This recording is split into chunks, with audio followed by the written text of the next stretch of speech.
Kam jirtu hundumti keessanii nagaa Waaqayyoo isiniif haa baay'atu.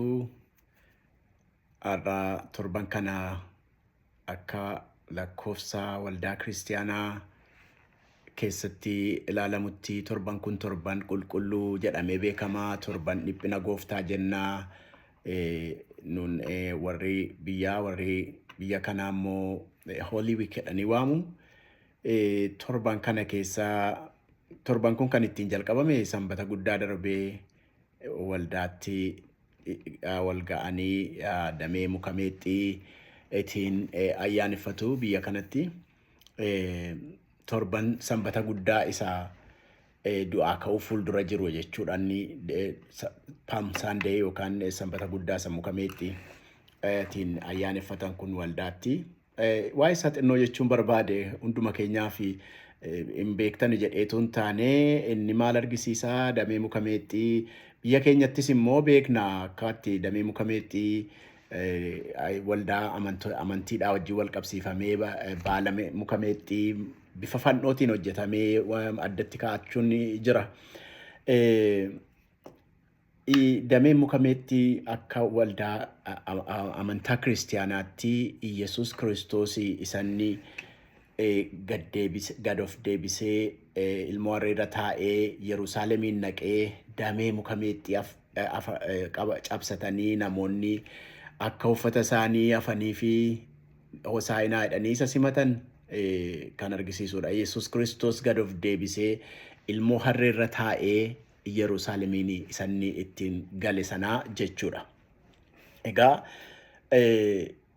Iyesuus Kiristoos sanbata guddaa darbe isa sanbata guddaa isa du'aa ka'uu fuuldura jiru maalii yaadannaa?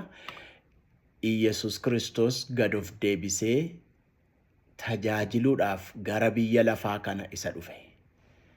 Waaqa ta'ee utuu jiru gad of deebisee tajaajiluudhaaf, nu tajaajiluudhaaf, si tajaajiluudhaaf, ana tajaajiluudhaaf gara biyya lafaa dhufe. Kun immoo jaalala Waaqayyoo ta'e. Kanaaf inni kun baay'ee waan jireenya keenya keessatti waan har'a lafaa kaafnee maaliif dhufee jennee yoo gaafannee sababii informationii baruutiif miti kan of gaafannu jechuudha. Informationii miti. Maal anarratti qabaa? Inni akkasitti dhufe suni maal anarratti immoo maal qabaa? Dhiibbaa maalii? Yookiin immoo anarratti maal fida? Maal narra geessisaa? Kan jedhu maaliin irraa barachuu qaba? Maaliin irraa fudhachuu qaba? Isanni akka sanatti gara koo dhufe kan jedhu yaadutu nurraa eegamaa jechuu barbaadeetani. Inni gara kana kan gad of deebisee dhufee fi nama tajaajiluudhaaf, na tajaajiluudhaaf, si tajaajiluudhaaf. Obboleessaa, obboleettii hundumti keenya faana Yesuus hordofnee gad of deebifnee akka wal tajaajiluu dandeenyuu fi tajaajilicha jalqabuu dhufe. Nu fayyisee gara jireenyaatti nu deebisee deebi'uudhaaf dhufe. Erga ol ba'ee booda immoo nu itti fufnee namoota tajaajiluu gad of deebifnee akka namoota tajaajillee gara fayyinaatti namoota waamnuuf dhufe Yesuus Kiristoos. Inni taanu torbanni dhiphina gooftaa keessatti yookiin Holy Week kana keessatti har'i kamisa. Maundy Thursday jedhamee beekama. Amantoonni waldaa dhaqu. Maundy Thursday waaree booda kana waldaa dhaqu. Waldaa yommuu dhaqanii waldaan kiristaanaa warri wangeelaa isa akkasumas warri kaatolikiis isa Yesuus Kiristoos galgalan inni irbaata qulqulluu itti bartoota isaa wajjin hundeesse yaadatu. Galgala irbaata qulqulluu itti hundeesse yaadatu. Isanni ofiisaa dabarsee kennuuf isa jedhu. Waldaan kiristaanaa immoo isa seenitti fuftee duukaa buutee tajaajiluuf jettu isa yaadatu jechuudha. Maal godhe Yesuus Kiristoos? Erga irbaata qulqulluu isaanii kennee booda ka'ee uffata isaa isa ittiin tajaajilu ofirraa baasee fooxa mudhii isaatti marateetiyyuu ka'ee bishaan fuudhee miilla bartoota isaa dhiqe Yesuus Kiristoos. Tokkoon tokkoo isaaniitii miilla dhiqe. Gooftaa ta'ee Waaqa ta'ee otoo hin jiru ergan miilla keessan isinii dhiqe isinis immoo akkasuma miilla walii keessanii dhiqaa jedhe. Gabaabaadhumatti wanti Yesuus Kiristoos nu barsiise gad of deebisanii jaallachuu. Nama jaallatamu jaallachuun salphaadha. Isa hin jaallatamne, isa jibbamaa, isa maqaansaa waan gaariidhaan hin kaane akka jaallannuuf dhufe Yesuus Kiristoos. Biyya lafaat akkas turte gaafa inni dhufe. Isee jibbamtuu, isee maqaa gaarii hin qabne. Hundinuu yakkaniiru, ulfinni Waaqayyoo isaanitti hir'ateera garasa jedhamee dhufe Yesuus. Torban dhiphina gooftaa kana keessatti nama si jaallatu jaallachuutu hin taane, nama na jaallatu jaallachuutu hin taane, warra jibbaman, warra nu jibban akka jaallannuuf dhufe Yesuus.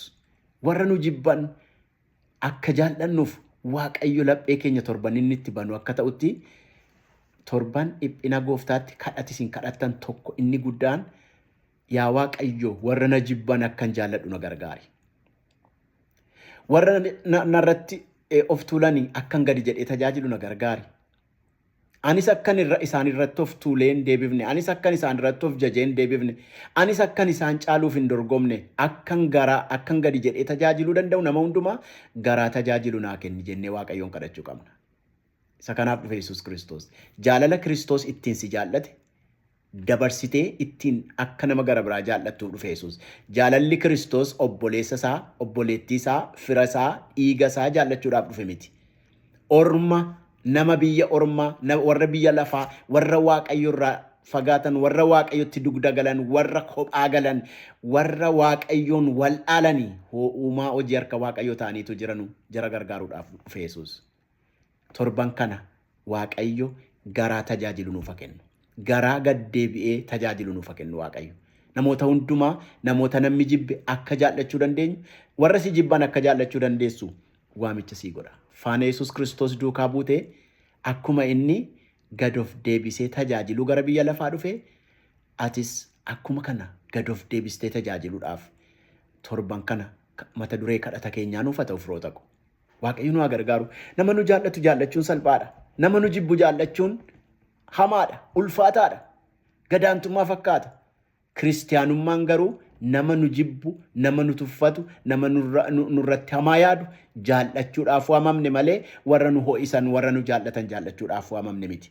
Kanaaf faana Yesuus hordofnee jaalala Waaqayyo ittiin nu jaallate nama jaalala dheebotaa jiru kan jibbaan guutame kan yoo si arge yoo si miidhuu danda'u sana akka jaallannuuf Waaqayyo nu haa gargaaru.